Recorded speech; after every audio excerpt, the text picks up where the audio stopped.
कोसी और कोसी के आसपास का इलाका जो है उसमें क्यों बाढ़ आती है? हमारा जो जल संसाधन विभाग है वो बिहार के आपदा प्रबंधन विभाग के लिए काम तैयार करता है। जल संसाधन विभाग बाढ़ का इंतजाम करता है और आपदा प्रबंधन विभाग बाढ़ से हम लोगों को राहत देने का काम करता है। तो दोनों एक दूसरे के लिए जॉब क्रिएट करते हैं। कई बार हम लोग सुनते हैं कि साहब नेपाल ने पानी छोड़ दिया, हमें समय से चेतावनी नहीं मिली, इसलिए हम प्रबंध नहीं कर पाए। नेपाल पानी नहीं छोड़ता है, उसका नियंत्रण भारत सरकार अर्थात बिहार के इंजीनियर करते हैं। लेकिन एक नैरेटिव बना दिया गया है कि नेपाल ने पानी छोड़ दिया इसलिए बाढ़ आ गई। लोग अक्सर ये पढ़ते हैं कि बहुत तालाब थे, अब नहीं है। तालाब, भूमाफिया और सरकार की मिली भगत, थोड़ा इसके बारे में बताइए। कोई कार्रवाई नहीं होती है। ये तालाब का जो पैसा है यहाँ से पटना तक डाली जाती है और उसको सीधा पटना से प्रोटेक्शन है। एक जमाना था जब यहाँ से अफीम की सप्लाई चीन में होती थी। हमने जब पूछा विद्वानों से कि वजह क्या रही फिर गड़बड़ियों की, तो कल्प्रिट नंबर 1 बताया गया तटबंध। तो आप लोग जरा तटबंधों की राजनीति, इसकी समझ के बारे में बताइए। नदियों को दोनों तरफ से मिट्टी की ऊंची दीवार से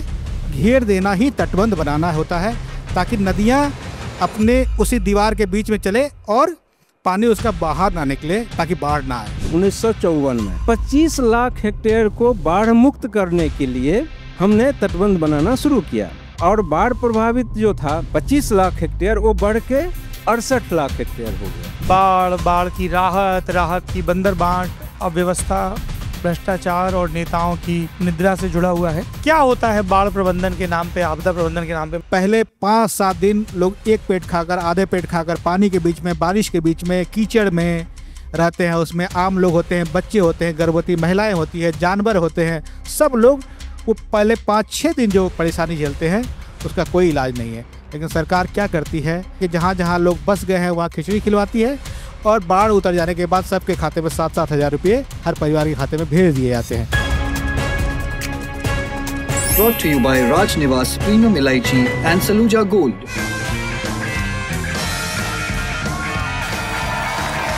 राज निवास प्रीमियम इलायची, सोच जो करे राज। मेरे नौजवान दोस्तों, बिहार में हो रहे इस दूसरे लल्लन टॉप के चुनावी अड्डे में आपका बहुत बहुत स्वागत है। पहले सत्र में हम बात करेंगे मिथिलांचल और कोसी के इलाकों में जल की आपदा, जल के प्रबंधन, इसकी संभावनाओं, चुनौतियों पर, और अब तक हमसे इसमें क्या ऐतिहासिक गलतियां हुई। इसमें मंच पर होंगे हमारे साथ 3 मेहमान। पहले मेहमान मैं आवाज दे रहा हूं, कृपया मंच पर आए। नारायण चौधरी जी, जो कि दरभंगा तालाब बचाओ अभियान के कन्वीनर हैं। आइए सर। हमारे दूसरे मेहमान हैं महेंद्र यादव जी, जो कोसी फ्लड रिहेबिलिटेशन विक्टिम्स के लिए काम कर रहे हैं, एक्टिविस्ट हैं। आइए सर।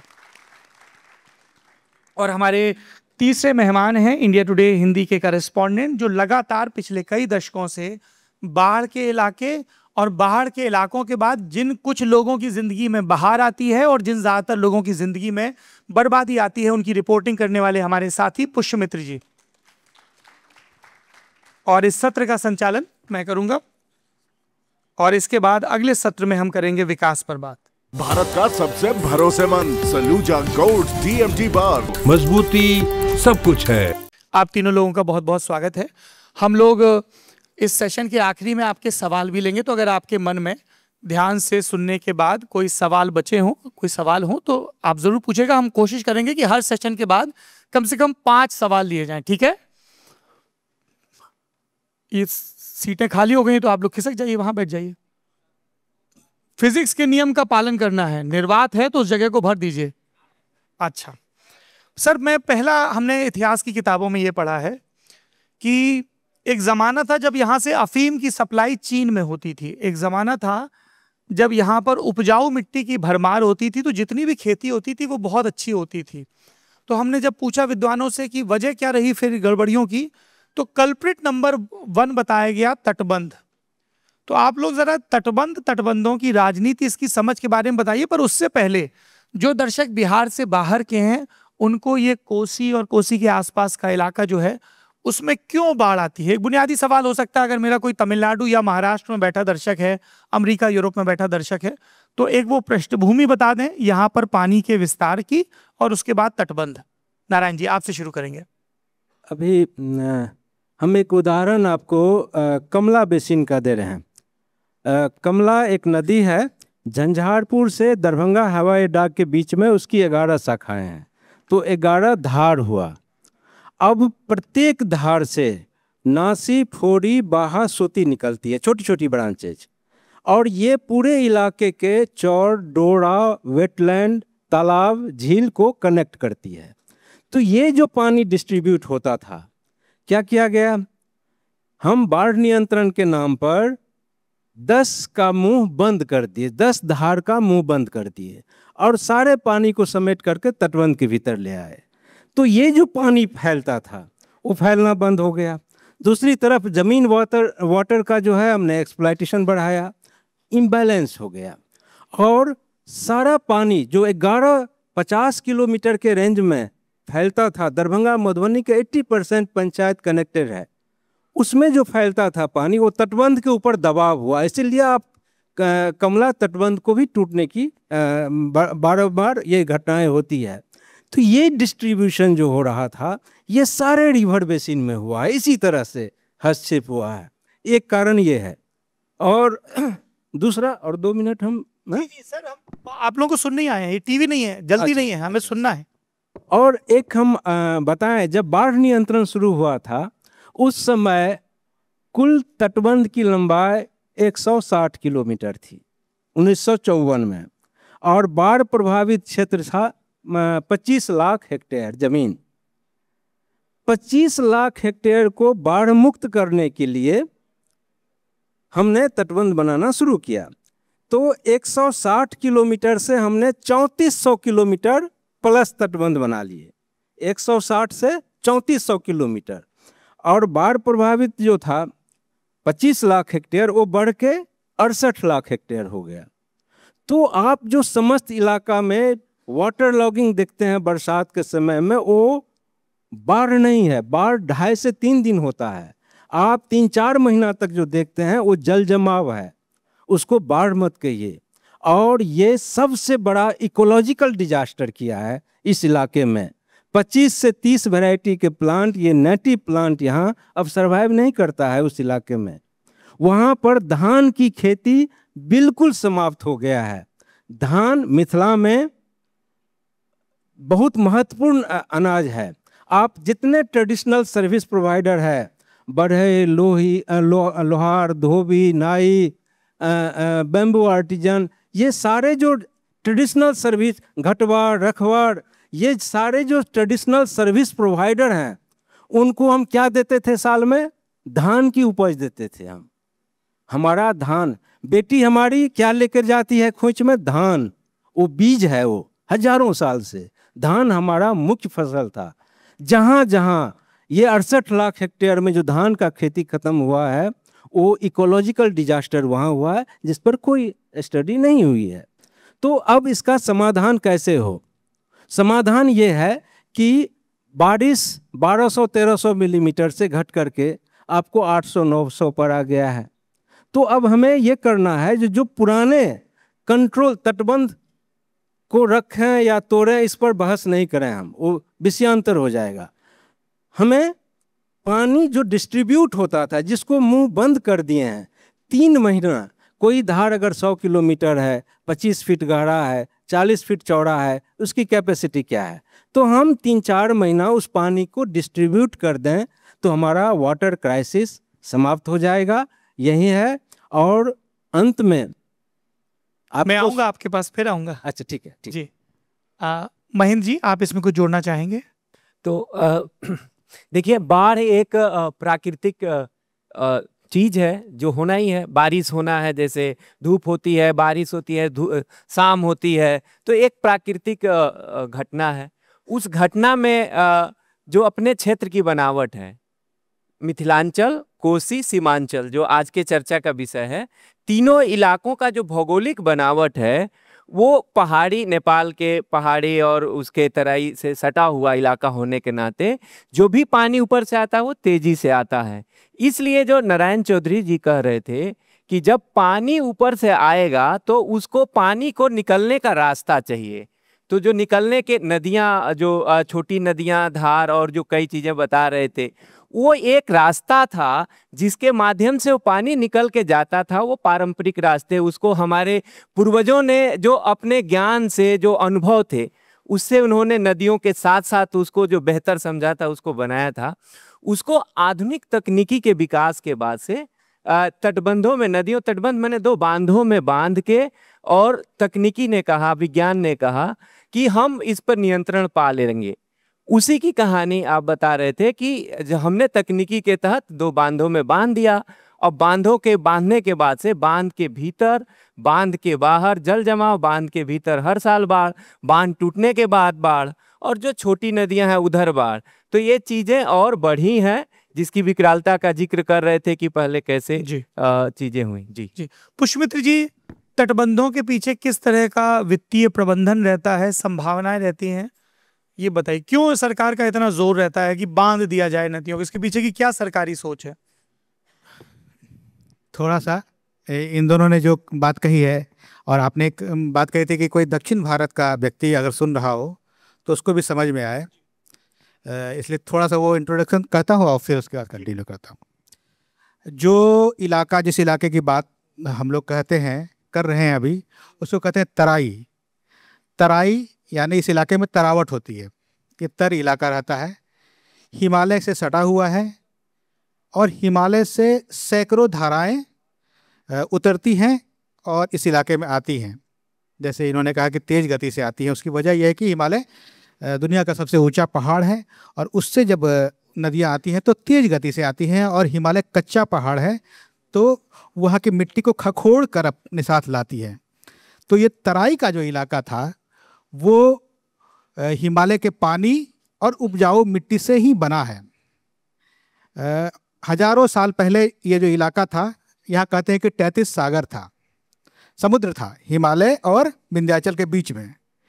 तो इन नदियों ने जो मिट्टी अपने साथ लाया, उसी से भर भर के ये इलाका बना है। तो बाढ़ जिसको हम लोग कहते हैं, उसी बाढ़ ने इस पूरे इलाके की, पंजाब से लेकर बंगाल तक की रचना की है, इसलिए हम इसको फ्लड प्लेन कहते हैं। ये एक परिचय है। इसलिए अगर कोई कहता है कि बाढ़ एक समस्या है, तो उसी समस्या से पैदा हुई धरती पर है, इसलिए बाढ़ समस्या नहीं है, बाढ़ वरदान है। अब कैसे वरदान है ये आप समझिए कि अपने देश की जो सबसे सघन आबादी है और सबसे डेंस इलाके हैं, वो इसी इलाके में हैं। जैसे सीतामढ़ी, दरभंगा का जो इलाका है, बहुत डेंस इलाका है। गांव-गांव में आपको घर ज़्यादा मिलेंगे, खेत कम मिलेंगे। तो इतने लोग अगर यहाँ रह रहे हैं, इसकी वजह है कि ये समृद्ध इलाका रहा है। यहाँ नदियों के किनारे उपज अच्छी होती है। और एक और उदाहरण मैं देता हूँ कि जब अंग्रेज यहाँ शासन करने आए, तो बहुत सारे अंग्रेजों ने, यूरोपियों ने अपनी नौकरियां छोड़कर यहाँ इस पूरे इलाके में खेती करना शुरू किया, क्योंकि खेती लाभ का धंधा था। धंधा इसलिए था कि जब बाढ़ आती थी तो अपने साथ ढेर सारा उपजाऊ मिट्टी लाती थी और पूरे इलाके में फैला देती थी, और उस बाढ़ जब पानी जब उतर जाता था, तब यहाँ बिना खाद और बिना जुताई के केवल बीज छिड़क देने से जो खेती होती थी, उतनी खेती शायद अभी भी उतनी पैदावार शायद नहीं होती है। इसलिए अंग्रेजों ने यहाँ नील के पौधे लगाए, गन्ने की खेती की और अफीम तक की खेती की, और बहुत धनी हुए। ठीक है कि हम यहाँ के किसान उतने समृद्ध नहीं हुए, लेकिन अंग्रेज बहुत यहाँ से धनी हुए। तो ये इलाका बाढ़ का इलाका है और समृद्ध इलाका है, पहली बात ये। तो अब क्या हुआ कि तटबंध की जो बात हम लोग कर रहे हैं, तो जब यहाँ बाढ़ आती थी तो दिक्कतें होती थी, बाढ़ के आने से दिक्कतें होती है। जब पंजाब में भाखड़ा नागल डैम बना, तो यहाँ के राजनेताओं को भी लगा कि हम अपने इलाके में भी डैम बनवा सकते हैं और उससे बाढ़ को रोक सकते हैं। तो बाढ़ के प्रति जो एक नकारात्मक फीलिंग आई, तो उसके कारण यहाँ कोसी और गंडक पर बराज बने और अन्य नदियों को तटबंधों से घेरा गया। अब तटबंध क्या है ये मैं थोड़ा एक्सप्लेन कर देता हूँ कि नदियों को दोनों तरफ से मिट्टी की ऊंची दीवार से घेर देना ही तटबंध बनाना होता है, ताकि नदियाँ अपने उसी दीवार के बीच में चले और पानी उसका बाहर ना निकले, ताकि बाढ़ ना आए। लेकिन पहले क्या होता था, जब ये पानी आता था तो नदियों में जब पानी भर जाता था तो वो चौरों में जाता था, और चौरों में जब पानी भर जाता था तो वो पोखरों में जाता था। इसलिए इस पूरे इलाके में बहुत सारे तालाब हैं। कहा जाता है कि दरभंगा पग पग पोखरों वाला इलाका है, तो पोखरों में जाता था। और वही जब बाढ़ का मौसम बीत जाता था, गर्मी पड़ने लगती थी, मार्च, अप्रैल, मई और जून के महीने में पोखर अपना पानी चौर को वापस करते थे, चौर अपना पानी नदियों को वापस करते थे। ये लेन देन का एक सिलसिला था। लेकिन जब तटबंध बन गए तो ये लेन देन का सिलसिला खत्म हो गया, और जब लेन देन का सिलसिला खत्म हो गया तो जो पानी आता है वो नदियों के बीच में है, और तटबंधों के बीच में जब नदी बिल्कुल ओवरफ्लो हो जाती है तो तटबंध तोड़ कर वो बाहर आती है और बाढ़ का रूप लेती है। ये एक मूल चीज है। अब मैं थोड़ा तटबंध की जो राजनीति है उस पर अगर आप चाहे तो या बाद में हम बात कर सकते हैं। हाँ बोलिए बोलिए। हाँ, तो तटबंध जो एक ऐसी चीज है, आप हर साल सुनते होंगे कि तटबंध जब टूटते हैं या ना टूटते हैं, बाढ़ के समय में इन तटबंधों को मरम्मत करने के लिए पूरी तैयारी जल संसाधन विभाग करता है। वो तैयारी अक्टूबर महीने से शुरू हो जाती है। अक्टूबर महीने में जल संसाधन विभाग की टीम सभी नदियों पर जो तटबंध बने हैं उसका निरीक्षण करेगी, कहाँ कमजोर है, कहाँ टूट सकता है, कहाँ टूटा है, उसका सर्वे करेगी, फिर बजट बनाएगी और उसके बाद उसकी मरम्मती करेगी। और उसके बाद, लेकिन इस मरम्मती के बाद भी हम हर साल सुनते हैं कि तटबंध टूट गए। वजह यह है कि ये जो पूरी मरम्मत होती है और उसका जब तटबंध टूट जाता है तो उसको कोई ऑडिट करने वाला नहीं है। तो बेसिकली तटबंध को बनाया किस मकसद से गया ये पता नहीं है, लेकिन तटबंध की सुरक्षा में जो भी होता है वो एक बड़ा भ्रष्टाचार है, क्योंकि उसका ऑडिट नहीं हो पाता है। क्योंकि कहा जाता है कि तटबंध टूट गया और जो भी हमने किया काम वो बह गया। अब उसमें उसकी सुरक्षा में अगर हमने सैंड बैग रखे या मिट्टी के बैग रखे, इसको देखने वाला कोई नहीं है। कंक्रीट गिराया या ना गिराया, इसको देखने वाला कोई नहीं है। तो ये एक तरह का भ्रष्टाचार है। और दिनेश कुमार मिश्र जो उत्तर बिहार की नदियों पर उन्होंने कई किताबें लिखी है, खूब काम किया, वो कहते हैं कि हमारा जो जल संसाधन विभाग है वो बिहार के आपदा प्रबंधन विभाग के लिए काम तैयार करता है। जल संसाधन विभाग बाढ़ का इंतजाम करता है और आपदा प्रबंधन विभाग बाढ़ से हम लोगों को राहत देने का काम करता है। तो दोनों एक दूसरे के लिए जॉब क्रिएट करते हैं। जी, आपने पुष्पमित्र भाई पग-पग पोखर का जिक्र किया। मैं चौधरी साहब आपसे, महीन भाई आपसे भी समझना चाहता हूं कि हम लोग अक्सर ये पढ़ते हैं कि बहुत तालाब थे, अब नहीं है। क्या हुआ? भर लिए गए, अवैध कब्जा हो गया। और कई लोगों ने कहा कि जल प्रबंधन, जल निकासी और जल संरक्षण के लिए ये तालाब बहुत महत्वपूर्ण थे मिथिलांचल के और कोसी के इलाके में। थोड़ा इसके बारे में बताइए, क्योंकि अब ये भी खबरें आती जो हम लोगों को बहुत चौंकाती हैं कि पानी के टैंकरों की भी जरूरत पड़ने लगी है कुछ जगहों पर। थोड़ा इसके बारे में बताइए। आप तो एक्टिवली जुड़े भी हैं सर दरभंगा तालाब बचाओ अभियान से। जी, दरभंगा शहर में डिस्ट्रिक्ट गैजेटेड के हिसाब से 350 तालाब से ज़्यादा तालाब की चर्चा है कि इस शहर में 1964 के प्रोफेसर बाजमी ने पीएचडी थीसिस के लिए उन्होंने 213 तालाब का अध्ययन किया था शहर के, पूरा नहीं किया था, लेकिन 213 तालाबों की सूची है। आज नगर निगम, ये 89 में हुई थी, आज नगर निगम के पास 100 तालाब की सूची है। तो इसका मतलब बाकी गायब हो गए।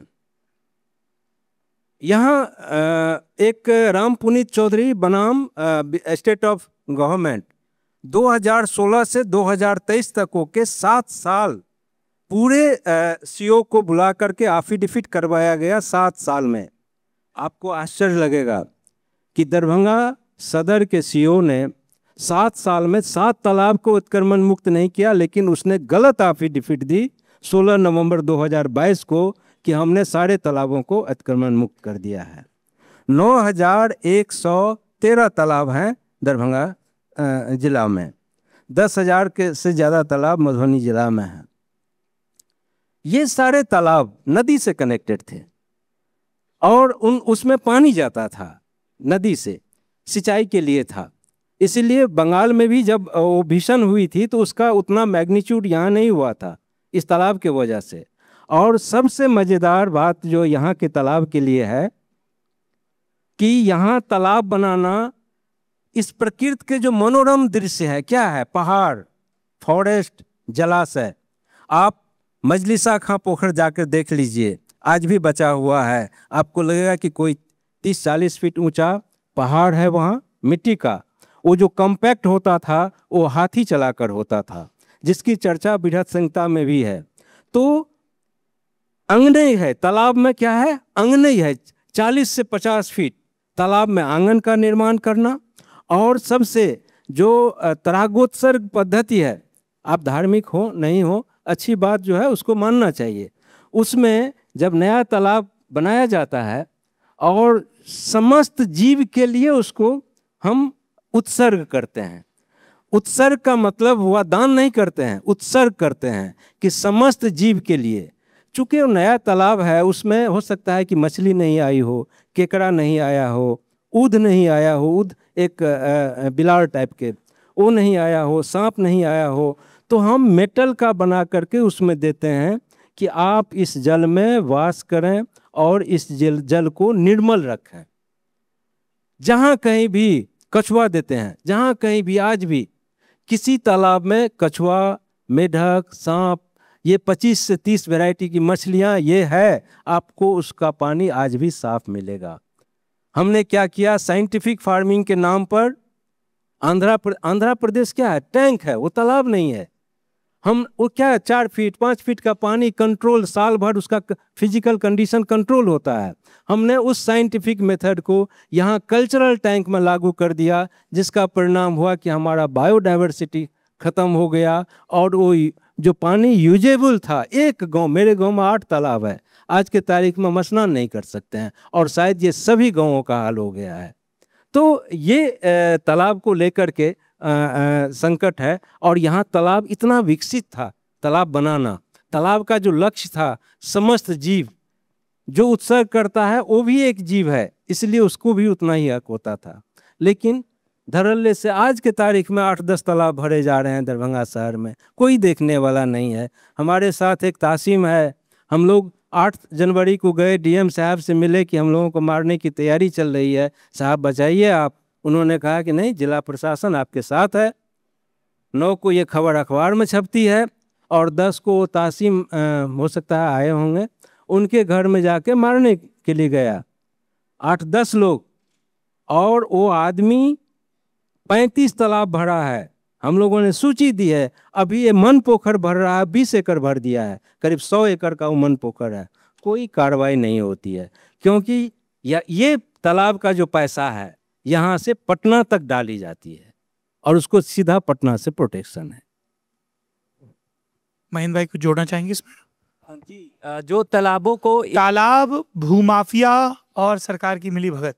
जी, भूमाफिया और जो सोसाइटी के लोग हैं जिनको घर बनाने के लिए कोई आहर पर गए, वो कुछ कुछ छोटे छोटे तालाबों को भरते हैं, लेकिन जो शहरों के महत्वपूर्ण जगह पे जो तालाब हैं उसमें जो है सबसे ज़्यादा भूमाफिया लगे हुए हैं जो इसको भरते हैं और उसको सत्ता से संरक्षण प्राप्त होता है। और इतना ही नहीं, अनेक जगह जो तालाब और जल निकासी के मार्ग दोनों एक साथ देख सकते हैं कि जो छोटे छोटे धार थे पानी निकलने के, और जो बारिश हुआ, तेज बारिश हुआ तो उसमें तेजी से पानी निकल जाता था, उसको भी भरा गया है। 2017 में जो एक बड़ी बाढ़ आई थी इस पूरे यहाँ से लेके सीमांचल तक, मैं फॉरबिसगंज में गया था। फॉरबिसगंज में एक जगह टूट गया था और मैं इसलिए गया था कि वहाँ एक नदी के किनारे खबर छपी थी कि ट्रैक्टर में लाशें लाके गिराई जा रही हैं जोगबनी के पास में। तो उस खबर को देख के हम लोग, कई लोग गए थे, तो वहाँ के लोगों से जब हम बात किए तो बताए कि जो पानी निकलने के रास्ता था उस पे बड़े बड़े औद्योगिक सेंटर बन गए हैं, गोदाम बन गए हैं, बिल्डिंग बन गई है, स्कूल बन गए हैं, पेट्रोल पंप बन गए हैं। तो जो स्वाभाविक जल निकासी के रास्तों को अवरोध कर देंगे तो वो पानी आएगा तो तबाही मचाएगा, इसलिए तबाहियाँ मचती हैं। और तालाबों के साथ भी वही होता है। सरकार की उदासीनता के बारे में बताइए, सरकार की और समाज की भी। बिल्कुल, क्योंकि मैं ये नहीं चाहता हूं कि हम हर जिम्मेदारी सरकार के माथे मढ़ के मुक्त हो जाएं। उदासीनता तो सचमुच सरकार और समाज दोनों की है। और 2016 में मैं नारायण जी के साथ पूरा दरभंगा मैंने घूमा है, और यहाँ बड़े बड़े 800 साल पुराने, 900 साल पुराने झील नुमा तालाब, जैसे भोपाल में भोपाल का लेक है, तो इसी तरह से यहाँ 3 बड़े तालाब हैं। और उन तीनों तालाबों के किनारे उसमें से एक तालाब ऐसा है जिसके किनारे मछली की मंडी है। और इसलिए मछली की मंडी वहाँ है क्योंकि तालाब से मछली निकलती थी और वहाँ मछली बिकती थी। वहाँ जब मैं पिछली बार गया तो पता चला कि उस तालाब की मछली अब वहाँ नहीं बिकती है, क्योंकि उस तालाब के चारों तरफ कोई नर्सिंग होम है, कोई गाड़ी की सर्विसिंग का सेंटर है, कोई ये है, और सबका गंदा पानी, गली का गंदा पानी, स्टेशन का गंदा पानी सब उसमें तालाब में गिरता है और इतना जहरीला हो गया है कि मछलियाँ मरने लगी है। और फिर उसमें जो जिन लोगों ने उस तालाब का ठेका लिया, मछुआरों ने, वो एक केमिकल डालते हैं ताकि वो गंदगी साफ़ हो, ताकि वहाँ मछलियाँ सरवाइव कर सके। अब स्थिति ये है कि इस इलाके की मछली वहाँ सरवाइव नहीं कर पा रही है, तो उन्होंने कोई ऐसी मछली जो समुद्र में सरवाइव करती है उसके बीज लाकर उसमें रखे हैं। तो ये स्थिति तालाबों की है। शहर के तालाबों के किनारे किनारे चारों तरफ से ऐसे घर बन गए हैं कि उसमें से बहुत सारे तालाब दरभंगा में ऐसे हैं जहां आप पहुंच नहीं सकते हैं, क्योंकि चारों तरफ से उसको घरों से घेर दिया गया है। ये दरभंगा ही नहीं, हर जगह की यही कहानी है, क्योंकि ये माना गया है कि ज़मीन ज़्यादा अच्छी चीज़ है बल्कि बनिस्बत पानी के। सबको घर बनाना है, सबको खेती करना है। कांवर लेक जो है बेगूसराय में, उसको इसी तरह से भरा गया है। यहाँ जो कुशेश्वर स्थान का जो तालाब लेक है उसको इस तरह से भरा जा रहा है। पटना में इस तरह से भरा गया। सरकार भरती है, समाज भरता है, सब भरता है। और इसको अतिक्रमण मुक्त कराने के लिए सरकार ने एक बार मुकदमा हुआ, उसके बाद बिहार सरकार ने एक अभियान शुरू किया जिसको कहते हैं जल जंगल हरियाली अभियान, और उसको लेके डाटा बने, सब कुछ हुआ। लेकिन अतिक्रमण मुक्त अभी भी नहीं हुआ है। दरभंगा के तालाब तो बिल्कुल नहीं हुए हैं, पटना के तालाब भी नहीं हुए हैं, और किसी शहर के कोई तालाब उस तरह से अतिक्रमण मुक्त नहीं हुए हैं जो परमानेंट तालाब है। कुछ तालाबों को जरूर दिखावे के तौर पर अतिक्रमण मुक्त किया गया है। लेकिन जो मेजर सवाल ये है कि तालाबों को भरने से असर क्या हुआ। इस साल मैंने जो रिपोर्ट की है सीतामढ़ी में, सीतामढ़ी जो बाढ़ और पानी वाला इलाका है, वहाँ गांव-गांव में टैंकर से पानी बट रहा था, वो भी बारिश के महीने में, गर्मी के महीने में नहीं, अगस्त सितंबर में। और स्थिति ये थी कि गांव में अगर 100 हैंडपम्प है तो 90 हैंडपम्प सूखे हुए थे और टैंकर से पानी बह रहा है, बट रहा है, और भी दूसरे तरीके से। तो ये जो स्थिति है ये बहुत ख़तरनाक है। और अगर आप समझ लीजिए कि बारिश कम होगी, तालाब नहीं रहेंगे, तो हमारे धरती के पानी को अवशोषित करने की क्षमता घटेगी, और घटेगी तो वाटर लेवल ही कम नहीं होगा, धरती की ऊपरी परत सूखती जाएगी। तो जितनी सूखेगी और हमारी मिट्टी का नेचर जितना बदलेगा, जैसे महाराष्ट्र वगैरह की मिट्टी का जो नेचर है वैसा हो जाएगा, तो पानी आएगा भी तो नीचे नहीं जा पाएगा। ये बड़ा संकट है, इस पर जरूर सोचना चाहिए। जी, मैं इससे पहले कि अगला सवाल पूछूं, जो कोसी में बाढ़ की राहत की बंदरबाट, अव्यवस्था, भ्रष्टाचार और नेताओं की निद्रा से जुड़ा हुआ है।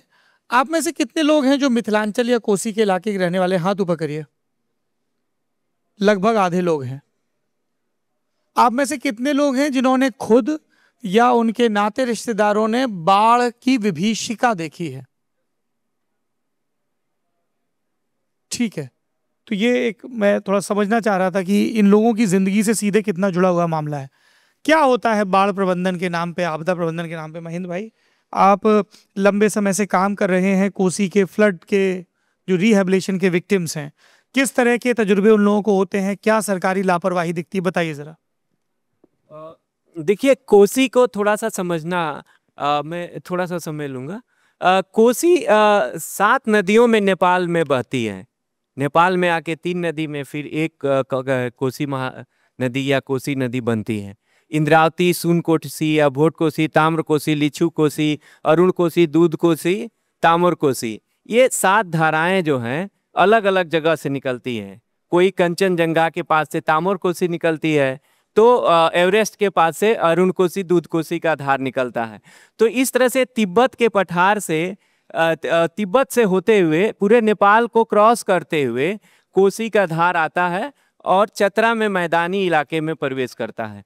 नदी की ढाल तीव्र है, इसलिए उसमें जो शिवालिका हिमालय की पूरी चट्टानें हैं उससे गुजरते हुए उसका पूरा कैचमेंट इलाका, मतलब जल ग्रहण क्षेत्र वहाँ है, तो उसको समाहित करते हुए आता है। जब तेज बारिश होता है तो उसमें जल ग्रहण क्षेत्र में भूस्खलन, काफ़ी भूस्खलन, जमीन का क्षरण और ये सब घटनाएं होती रहती हैं, जिसके चलते कोसी नदी में सिल्ट ज़्यादा आता है, गाद आता है। और वो गाद के हिसाब से कोसी नदी दुनिया की 4थी और भारत की सबसे ज़्यादा गाद लाने वाली नदी है। तो ये कोसी नदी का चरित्र है कि वो दुनिया की सबसे ज़्यादा गाद लाने वाली नदी है। इसीलिए वह यहाँ दरभंगा जिले के सटे से लेके और पूर्णिया जिले के बीच में घूम घूम के बहा करती थी। आज़ादी के तुरंत बाद अंग्रेजों ने भी कहा कि इसको बांधना चाहिए कि नहीं बांधना चाहिए, बाढ़ के लिए सम्मेलन हुए। तो अंग्रेजों के सम्मेलन में उस समय उन्होंने पाया कि कोसी जैसे नदी को हम बांधेंगे तो और तबाही होगी। लेकिन आज़ादी के बाद हमारे देश में जो स्वतंत्रता की भावना जागृत हुई तो हमारे राष्ट्रीय नेताओं ने कहा कि नहीं, हम नेहरू जी ने भी कहा कि हम इस नदी को ऐसे नहीं छोड़ सकते हैं। इसके बाद से उन्होंने कोसी नदी को 2 तटबंधों में बांधा और नेपाल के भीमनगर में एक भीमनगर बैराज बना, वहाँ से उसके ऊपर अफ्लेक्स बांध और नीचे कोसी तटबंध पूर्वी और पश्चिमी बनाए गए।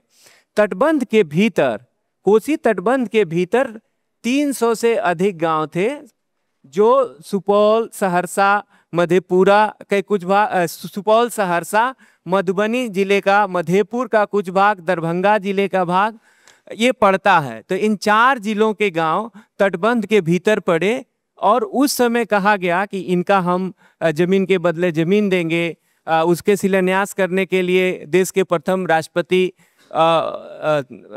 महामहिम राजेंद्र बाबू आए थे। उन्होंने बैरिया मंच सुपौल के पास शिलान्यास किया। तो शिलान्यास के बाद से लोगों से कहे कि देखिए, हम अपने टोपी में मिट्टी रख के बांध को बनाना शुरू करते हैं। मेरी एक आंख तटबंध के भीतर के लोगों के पास रहेगी, दूसरी आंख तटबंध के बाहर रहेगी। तटबंध के भीतर उनका जमीन के बदले जमीन नहीं दिया गया। उनको कहा गया कि आपका घर के बदले कुछ क्षेत्रफल हम बाहर पुनर्वास स्थल बना के देंगे। तो उनको कुछ लोगों को जो विरोध किए उनको पुनर्वासित नहीं हुए। उसके बाद से जो उनको पुनर्वास मिला वहाँ पे उसका एक अलग है, हम पुनर्वास पर अलग से बता देंगे। लेकिन पुनर्वास के अलावे तो तटबंध के भीतर का इलाका हर साल बाढ़ आता है, हर साल तबाही होती है। पिछली साल तो सबसे बड़ी तबाही हुई थी क्योंकि भीमनगर बैरेज के ऊपर से पानी फ्लो कर रहा था। 6,81,000 पानी पिछले साल 29 सितंबर को डिस्चार्ज हुआ था बैरेज से। और उसके बाद से जो दरभंगा जिले में किरतपुर ब्लॉक के भूबौल में तटबंध 9वीं बार टूटा था। तो एक तटबंध के भीतर की बाढ़, दूसरा तटबंध से सटे इलाके हैं वहाँ जल जमाव, क्योंकि जो नदी का जो छोटे धार हैं, बारिश का पानी है वो नदी में जाता था। तो तटबंध जब बना दिए तो बाहर उसको स्लुइस गेट बनाया गया कि ये पानी जाएगा। लेकिन कोसी तटबंध के भीतर का इलाका ऊंचा हो गया है। नदी और नदी के साथ जुड़ा हुआ इलाका पूरा ऊंचा है, बाहर की जमीन नीची है, इसलिए बाहर तटबंध के बाहर जल भरा होता है। तो जल जमाव के चलते एक बाढ़ होती है, एक तटबंध के भीतर की बाढ़ होती है। तीसरी बाढ़ होती है जो तटबंध टूटते हैं तो बाढ़ होती है। जैसे दरभंगा जिला के किरतपुर में पिछले साल तटबंध टूटा था। किरतपुर में भूबौल गांव का अस्तित्व ही खत्म हो गया था। कोई 2 मंजिला बिल्डिंग बनाया है, वो पूरे जमीन में जमींदोज हो गया था, पूरे घर के घर समाहित हो गए थे। तो वो 9वीं बार था। 8वीं बार कुसहा में टूटा था 2008 में, जिसकी सबसे ज़्यादा चर्चा होती है। तो ये तीसरे तरह की बाढ़ आती है। और चौथे तरह की बाढ़ जो सभी नदियों में जो बारिश होता है, तेज़ी से बारिश हुआ तो उसके निकलने का रास्ता जब नहीं मिलता है, पानी जब सही से नहीं निकल पाता है तो वो पानी रुकता है और उससे बाढ़ आती है। तो 4 तरह की मोटा मोटी इस पूरे इलाके में कोसी क्षेत्र में बाढ़ आती है। पुष्पित्र भाई, किस तरह का कुप्रबंधन दिखता है? बाढ़ पीड़ितों को राहत मिलने के नाम पे क्या बंदरबांट होती है? ये मैं इसलिए मेरा बड़ा जोर है सवाल पे कि ताकि ये जो बहुत सारे first time second time voter हैं, इनके सामने जब कोई जनप्रतिनिधि या दावेदार आए तो ये नज़र मिला के पूरे साहस के साथ पूछ सके कि इस बड़ी समस्या के बारे में आपने क्या किया है या क्या करने की आपकी संभावनाएं हैं या योजना है। जो मेरा व्यक्तिगत एक पत्रकार के तौर पर अनुभव है कि जब बाढ़ आती है और किसी भी इलाके में तटबंध टूटने के कारण जब बाढ़ आती है तो पहला जो राहत होता है वो स्थानीय लोग पहुंचाते हैं। कोई संगठन या कोई व्यक्ति खिचड़ी बनाकर बांटता है। लोग बेघर होते हैं, ज़्यादातर लोग हाईवे के किनारे और तटबंध पर शरण लेते हैं और वहां पहुंचाते हैं। सरकारी राहत जो शुरू होता है वो तब शुरू होता है जब मुख्यमंत्री महोदय हवाई सर्वेक्षण कर लेते हैं उसके बाद, और उसमें 3 से 4 दिन लगते हैं। और सबसे ज़्यादा परेशानी लोगों को इन्हीं 3-4 दिन 5 दिन में होती है। जबकि सच्चाई यह है कि अप्रैल महीने में बिहार सरकार की एक बैठक होती है आपदा प्रबंधन विभाग की, जिसमें सभी बाढ़ प्रभावित जिला अधिकारियों को बुलाया जाता है और उनसे कहा जाता है कि आप बाढ़ की तैयारी कर लें। एक चिट्ठी जारी होती है जिसमें 23 बिंदु होते हैं।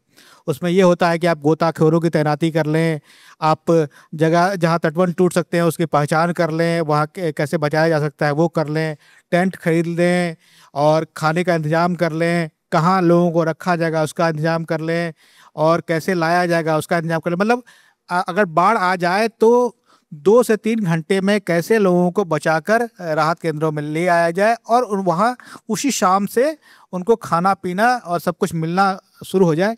इसकी तैयारी अप्रैल महीने से शुरू होती है। जून महीने में 15 जून के आसपास एक बार फिर बैठक होती है और सभी जिलाधिकारियों को बुलाकर मुख्यमंत्री महोदय और दूसरे लोग तमाम लोग पूछते हैं कि क्या तैयारी पूरी है, तो सब लोग कहते हैं हाँ तैयारी पूरी है, मुकम्मल है, और मान लिया जाता है कि तैयारी पूरी है। लेकिन इसके बावजूद बाढ़ आने पर 4 दिन 5 दिन और 1 हफ्ते पहले 1 हफ्ते जो लोग पानी में और बिना खाने पीने के और दूसरे तरीक़ों से परेशान रहते हैं, वो बताता है कि सिर्फ जुबानी तैयारी होती है, तैयारी असल में होती नहीं है। दिक्कत असल यही है कि आपदा प्रबंधन विभाग तैयार तब होता है जब मुख्यमंत्री का हवाई सर्वेक्षण हो जाता है। ये बिहार के बाढ़ की सबसे बड़ी दिक्कत जो मेरा अनुभव है वो है। मैंने जगह जगह देखा है, सीतामढ़ी में देखा है, दरभंगा में देखा है, कोशी में देखा है, सीमांचल के इलाके में देखा है, सब जगह यही हाल है। पहले 5-7 दिन लोग एक पेट खाकर आधे पेट खाकर पानी के बीच में, बारिश के बीच में, कीचड़ में रहते हैं। उसमें आम लोग होते हैं, बच्चे होते हैं, गर्भवती महिलाएं होती हैं, जानवर होते हैं, सब लोग वो पहले 5-6 दिन जो परेशानी झेलते हैं उसका कोई इलाज नहीं है। लेकिन सरकार क्या करती है कि जब ये सब कंट्रोल होने लगता है तो हर आदमी के खाते में पहले 6,000 भेजे जाते थे, अब 7,000 है ना, 7,000 रुपये भेज दिए जाते हैं। तो लोग निश्चित हो जाते हैं कि हाँ कुछ पैसा आ गया, तो कोई विरोध नहीं होता है। राहत के केंद्र अब खुलने बंद हो गए हैं। अब एक ही काम होता है, वो है कम्युनिटी किचन का। जब सब निश्चिंत हो जाते हैं, सारी व्यवस्था हो जाती है, तो 8वें-9वें दिन से सरकार कम्युनिटी किचन चलवाती है और दिन में 2 बार उनको खिचड़ी खिलवाती है। बाढ़ राहत के नाम पर यही 2 काम सरकार करती है कि जहाँ जहाँ लोग बस गए हैं वहाँ खिचड़ी खिलवाती है और बाढ़ उतर जाने के बाद सबके खाते में 7-7 हज़ार रुपये हर परिवार के खाते में भेज दिए जाते हैं। ये दिक्कत है जी। मेरा आखिरी सवाल है आप तीनों लोगों से, उसके बाद अगर ऑडियंस के सवाल होंगे तो बोलेंगे। सॉल्यूशन क्या है, समाधान क्या है, तात्कालिक और दीर्घकालिक, सरकार के स्तर पर और समाज के स्तर पर? चौधरी साहब आपसे शुरू करेंगे। Mike sir. इसका पानी को हम जो पुराने धारा में बंद कर दिए हैं, साइंटिफिक तरीका से उसको उसकी धारा की कैपेसिटी देखते हुए उसको डिस्ट्रीब्यूट करें ज़्यादा से ज़्यादा, तो हमारा तटबंध भी नहीं टूटेगा और जो पेयजल संकट है वो नहीं होगा। यही इस मेथड पर काम करना होगा। नदी नियंत्रण की जो प्रवृत्ति है या टेक्नोलॉजी है उसको हमें छोड़ना होगा। कुछ इसी में मैं सप्लीमेंट्री सवाल एक जोड़ रहा हूं कि मॉनिटरिंग सिस्टम भी बेटर हो सकता है क्या? कहाँ कितना पानी है, फ्लो क्या है? कई बार हम लोग सुनते हैं कि साहब नेपाल ने पानी छोड़ दिया, हमें समय से चेतावनी नहीं मिली, इसलिए हम प्रबंध नहीं कर पाए। वो भी जरूरी है क्या महेंद्र भाई? तो मैं पहले इसी बात से शुरू करूंगा कि नेपाल पानी नहीं छोड़ता है। भीमनगर बैराज जो है, जो कोसी पर बना हुआ है, उसका नियंत्रण भारत सरकार अर्थात बिहार के इंजीनियर करते हैं। तो वो सारा जो है पानी छोड़ने का, सूचना देने का जिम्मेवारी बिहार के इंजीनियरों की है। लेकिन एक नैरेटिव बना दिया गया है कि नेपाल ने पानी छोड़ दिया इसलिए बाढ़ आ गई। इससे नेता अफसर अपने जिम्मेवारियों से मुक्त हो जाते हैं और समाज और जो नई पीढ़ी है उसको लगता है नेपाल ने पानी छोड़ दिया इसलिए हुआ। नेपाल के लोगों में ये रोष होता है कि हमारे देश में, हमारे भूभाग में इंडिया के इंजीनियर आके सब अपना हुकूमत चलाते हैं और उसके तटबंध के भीतर अगर उनको कुछ करना है तो उनसे परमिशन लेना है इंडिया के इंजीनियर से। तो वहाँ के जो राष्ट्रवादी हैं वो इंडिया के खिलाफ बोलते हैं, इसीलिए कि इंडिया के इंजीनियर जाके वहाँ पर सब देख रेख करते हैं। तो ये जो शासन में बैठे लोग हैं अपनी विफलताओं को दूसरे के ऊपर थोपने के लिए इस तरह का नैरेटिव गढ़ा देते हैं और जो तथ्यपरक या जांच परख नहीं करते हैं वो लोग, इसको चला देते हैं। मैं इसी को आगे बढ़ाते हुए जो आपका सवाल था कि देखिए, आपदे पे राहत करने की मॉनिटरिंग एकदम होनी चाहिए। बिना मॉनिटरिंग सिस्टम के कुछ नहीं हो सकता है। लेकिन बिहार सरकार ने जो आपदा पे काम करने के लिए एसओपी बनाया है, जो पुष्यमित्र भाई कह रहे थे, एसओपी के तहत उनको pre flood, during flood, after flood 3 तरह के काम करने हैं। आपदा पूर्व तैयारी, आपदा के दौरान क्या करना है उसने काम सुनिश्चित किया है, और आपदा के बाद करना है। और इसको इम्प्लीमेंट कराने के लिए हर साल धरना देना पड़ता है हम लोगों को। सुपौल जिले में, मधेपुरा में, अनेक जिलों में हम लोग धरना देते हैं कि ये जो मानक संचालन प्रक्रिया है और इसके तहत जो मानदंड तय किए हैं इसको इम्प्लीमेंट कीजिए। ये मॉनिटरिंग सिस्टम के अभाव में होते हैं, क्योंकि कोई नहीं देखता है। जिसके घर बह गए, घर कट गए, दुर्भाग्य है कि इस जिले में जो डीएम आए हुए हैं वो पहले सुपौल के डीएम थे, और हम खुद गए थे, एक डेलीगेशन लेके धरना दे रहे थे, जिनके घर कट गए थे। वो बोले कोसी में तो कहीं बाढ़ ही नहीं आती है, हर गांव में पक्का रोड है। हम पूछे कि सर कहीं गए हैं, तो कहे हाँ सहरसा जिले में गए थे। हम लोग बोले हम लोग सुपौल की मांग लेके आए हैं। तो ऐसे अफसर हैं कि जिनको मालूम ही नहीं होता है कि हर गांव में रोड है कि नहीं है, कहाँ बाढ़ आती है। तो इस तरह के लोग बाढ़ को एकदम मानते हैं कि जो बाढ़ पीड़ित लोग हैं वो निरीह आदमी हैं, उनको कुछ दे देंगे हो जाएंगे। तो एक मॉनिटरिंग सिस्टम जो सरकार ने बनाया है, एक ऑडिट का सिस्टम होना चाहिए, मैं आपके चैनल के माध्यम से बताना चाहता हूँ। दूसरा, कोसी तटबंध के भीतर जो लाखों लोग रहते हैं जिनको पुनर्वास नहीं हुआ है, जिनके पुनर्वास पर अवैध कब्जे हो गए हैं, अभी क्लाइमेट चेंज के दौर से हम लोग सर गुजर रहे हैं। सौरभ जी, मैं आपका ध्यान आकृष्ट कराना चाहूँगा कि जो क्लाइमेट चेंज का कहीं असर अगर पड़ेगा तो सीमांचल, मिथिलांचल और कोसी में पड़ेगा सबसे पहले, क्योंकि इसकी बनावट हिमालय से जुड़ी हुई है। हिमालय में जो भी घटना होगी, तेज बारिश होगा, सूखा होगा, तो यहाँ होगा। लेकिन दुर्भाग्य है कि उसको अभी दोनों गठबंधनों के घोषणा पत्र में क्लाइमेट चेंज से इन सवालों को कैसे निपटेंगे एक लाइन नहीं लिखा गया जी। और उसके बाद से जो इम्प्लीमेंटेशन की बात है वो है कोसी के भीतर के लोगों के पुनर्वास सर्वे करा के किया जाए। हम लोग सुपौल से पटना तक पैदल गए थे, सैकड़े लोग ये कहने के लिए। हम मांग नहीं रहे, आप सर्वे करा लीजिए, जिसको पुनर्वास नहीं मिला है या अवैध कब्जा हो गया उसको पुनर्वास दे दीजिए। उसको सरकार ने नहीं किया। तो एक तो है कि जिनको पुनर्वास नहीं मिला है उसको पुनर्वास दे दिया जाए। दूसरा कि कोसी पीड़ित विकास प्राधिकार बनाया गया था उन लोगों के लिए, उसकी प्रस्तावना में उस समय के जो अध्यक्ष थे वो लिखे थे कि कोसी की तटबंध के भीतर के लोग शंकर भगवान की तरह विष पान किए और अपने छाती पर तटबंध बनने दिए। उनके लिए सरकार जितना काम करे उतना कम है। लेकिन 2006 से आज तक कोसी पीड़ित विकास प्राधिकार गायब है। यह बिहार सरकार के कैबिनेट ने बनाया था। उसके पहले चंद्रकिशोर पाठक कमेटी बनी थी। कमेटी की रिपोर्ट के आधार पर उप मंत्रिमंडल की उप समिति बनी। उसकी अनुशंसा के आधार पर एक प्राधिकार बना और उसके जो आप निगरानी की बात कर रहे हैं उसको निगरानी करना था, 17 बिंदुओं पे काम करना था। प्राधिकार ही गायब है। उसको लेके हम लोग धरना, प्रदर्शन, मांग पत्र सबको देते रहे, सारे दल के लोगों को घोषणा पत्र में शामिल करने के लिए देते रहे, लेकिन किसी ने नहीं किया है। ये दुर्भाग्य की बात है। और मैं कहूँगा कि समाधान की बात है, कोसी के समाधान की बात यहाँ सारे नेता कहते हैं एक बार हाई डैम बना दीजिए, मामला खत्म हो जाएगा। हाई डैम नेपाल में बनना है। अब कोसी हाई डैम के नाम पे मिथिलांचल, सीमांचल हर जगह एक ही भाषण बोल के चल जाते हैं, वहाँ डैम बना दीजिए तो हो जाएगा। एक कोसी के डैम बनाने से कोसी के कैचमेंट को आप ठीक कीजिएगा। तो ये जो है हमारे नेता जो हैं जुमलेबाजी करके कि हम डैम बना देंगे तो सब समस्या का समाधान हो जाएगा कह के निकल जाते हैं। तो हमें वैकल्पिक अभी की जो चुनौतियां हैं, जो आसान समाधान हो सकते हैं, उन समाधानों की तरफ बढ़ना चाहिए। हम लोग कोसी में कहें कि 14 उसकी क्षालन धाराएं हैं, उसका अध्ययन करा के जिन धाराओं को जितना आप विस्तार करा सकते हैं उसको स्ट्रेंथन करके नियंत्रित तरीके से अगर उसमें पानी देते हैं तो बहुत सारा पानी उसमें जाएगा। एक और दुर्भाग्य की बात बताता हूँ कि कोसी और मेची नदी रिवर इंटरा रिवर लिंकिंग एक परियोजना शुरू हुई है। पूरे देश में चर्चा है कि कोसी का पानी मेची में ले जाके डाल देंगे, अब तो बाढ़ कोसी में आएगी नहीं। लेकिन उसका हकीकत है कि जो नेशनल वाटर डेवलपमेंट एजेंसी की वेबसाइट पर जो डीपीआर है उसके हिसाब से पूरी परियोजना जब पूरी हो जाएगी तो उसमें 22,247 क्यूसेक पानी जाएगा। पहले से कोसी पूर्वी मुख्य नहर 15,000 क्यूसेक की बनी हुई है, अर्थात 5,247 20,247 है, 5,247 क्यूसेक पानी जाएगा। इस साल 5,30,40,000 क्यूसेक पानी आया था। पिछली साल 6,81,000 क्यूसेक पानी आया था।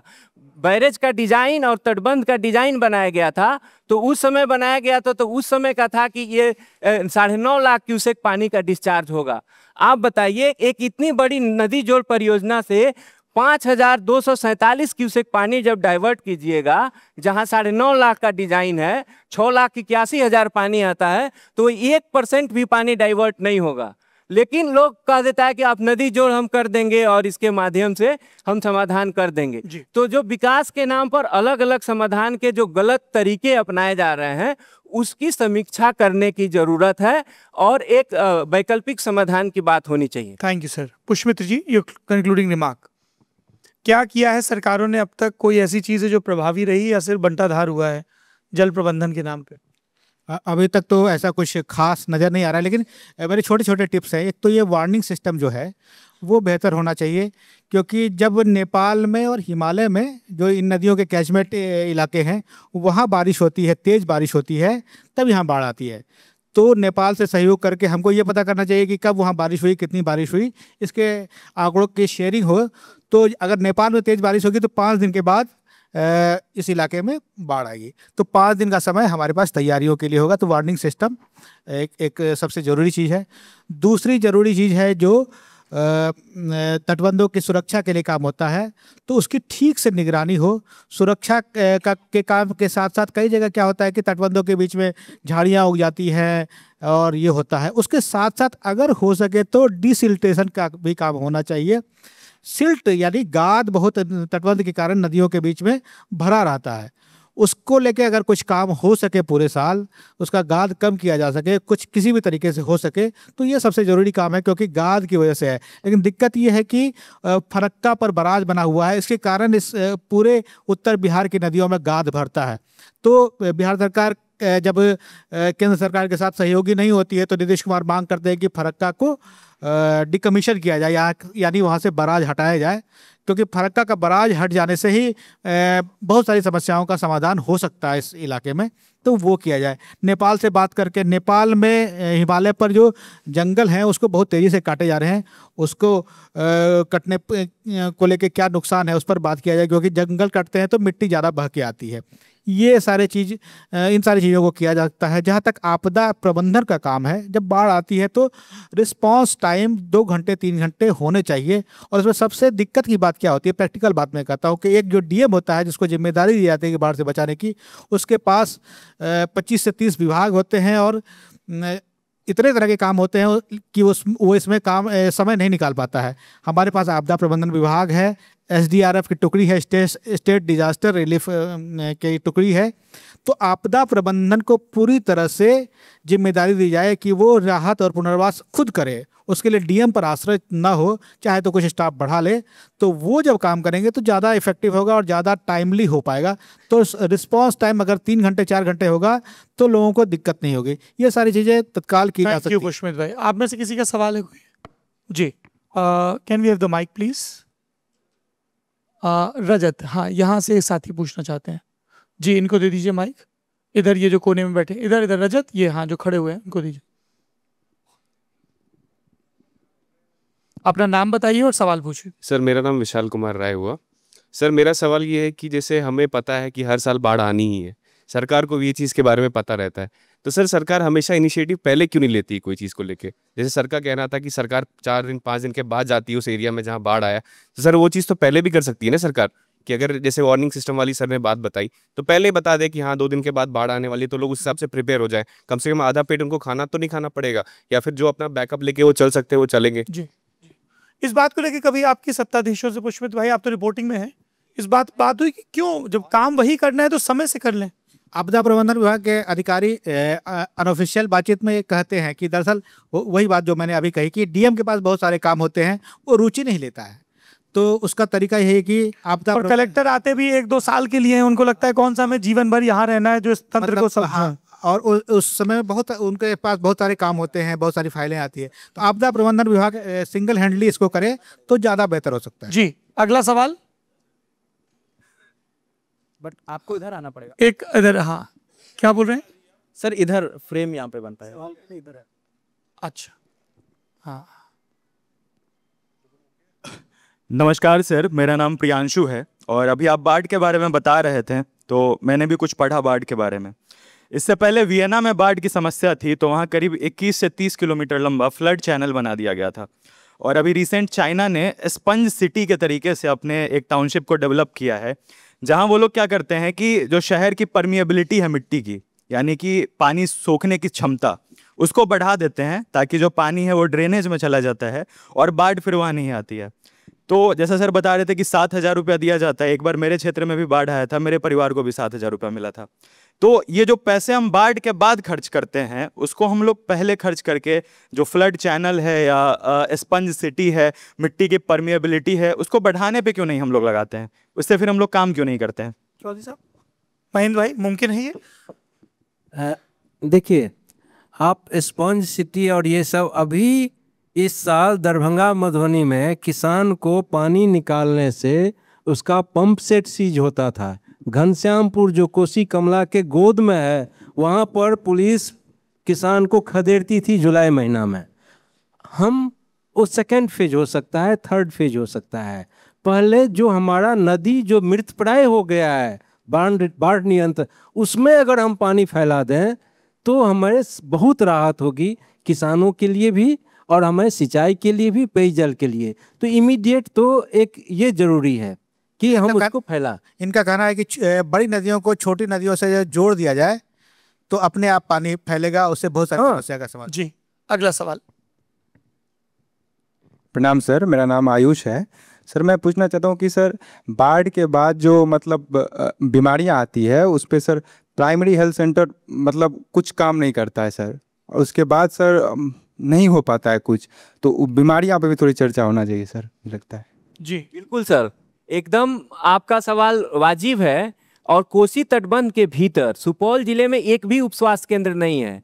हम लोग इतना लड़ाई झगड़ा किए, एक डीएम और एसपी को लेके गए, थोड़ा प्रोग्रेसिव थे, तब महिलाओं के कहने पर टीकाकरण शुरू हुआ। नहीं तो बांध के भीतर लाखों लोगों का टीकाकरण नहीं होता था, हर साल बाढ़ आता था।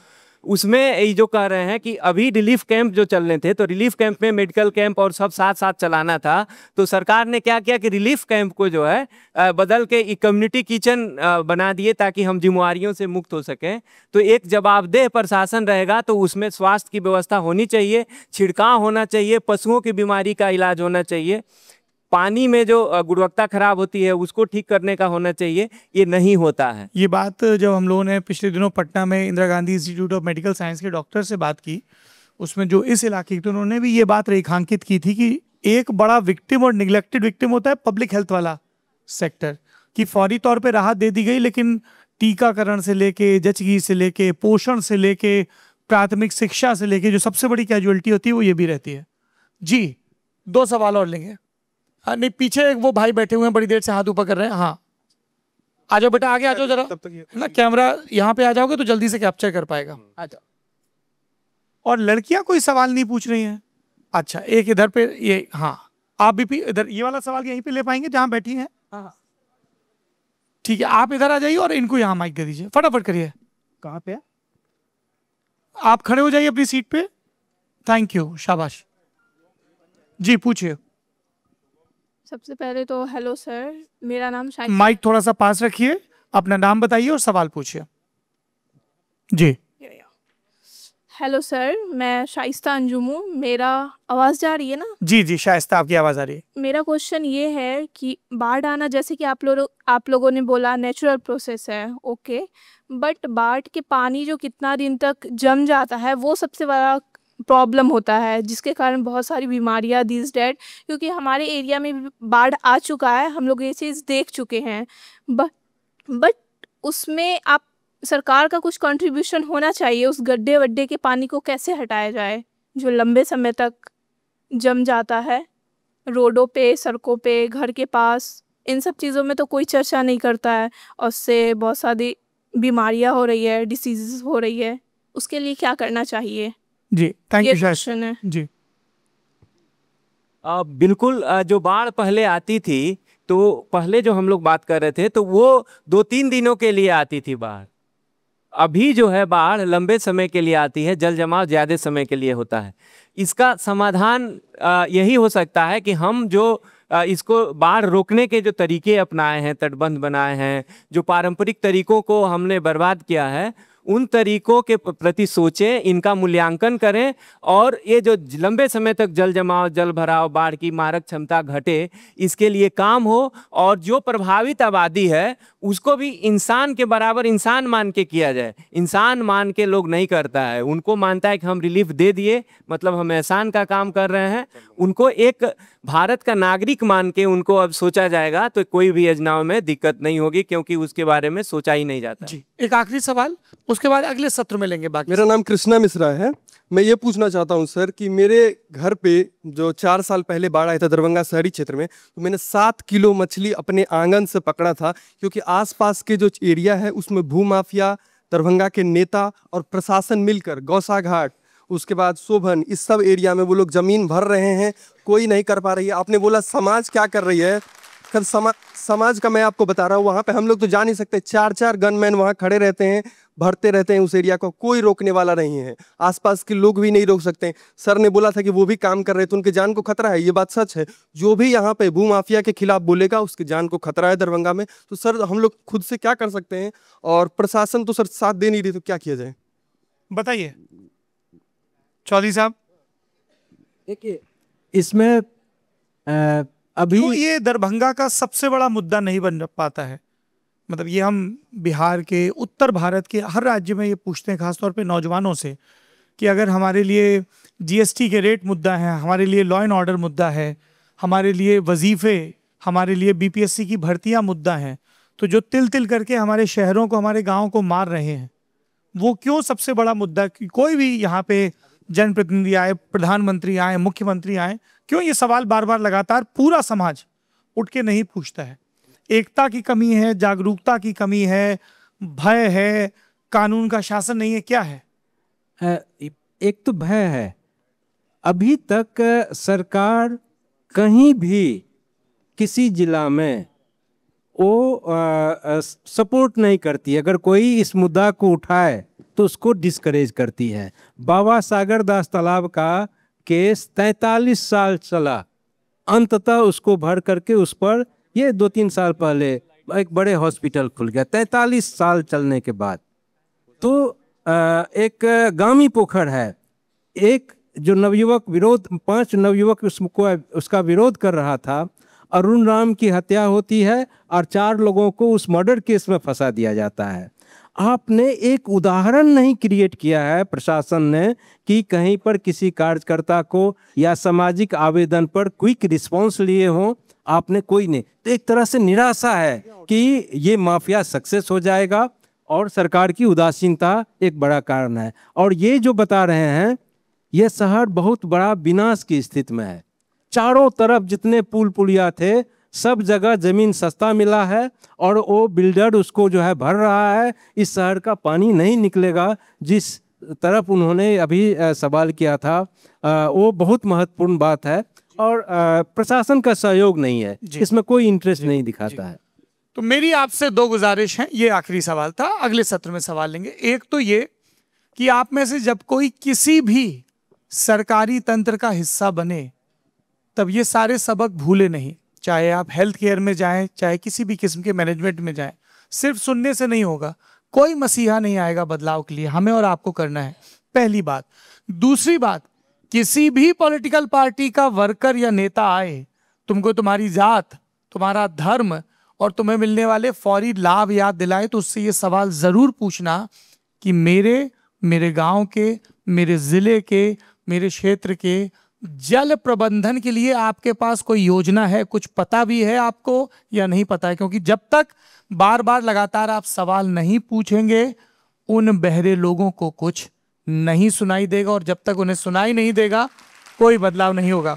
आप तीनों मेहमानों का बहुत बहुत शुक्रिया। मरे जा रहे हम गर्मी में, हाय बालमा मरे जा रहे।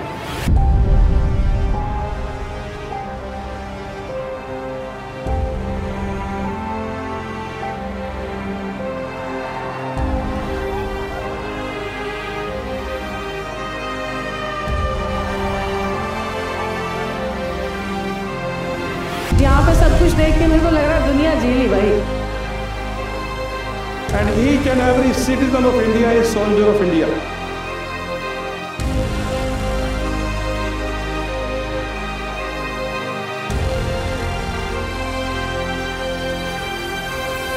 जलवा है हमारा यहाँ। फिर जमेगा अड्डा, फिर आपके बीच होंगे आपके पसंदीदा सितारे। 21 से 23 नवंबर मेजर ध्यानचंद नेशनल स्टेडियम नई दिल्ली। 3 दिनों के न भूलने वाले अनुभव के लिए तैयार हो जाइए। आइए ललन टॉप अड्डा में और बनाइए यादें जो रहेंगी हमेशा। टिकट बुक करें डिस्क्रिप्शन में दिए लिंक से। कोड इस्तेमाल करें LT200 और पाएं 200 रुपए की छूट।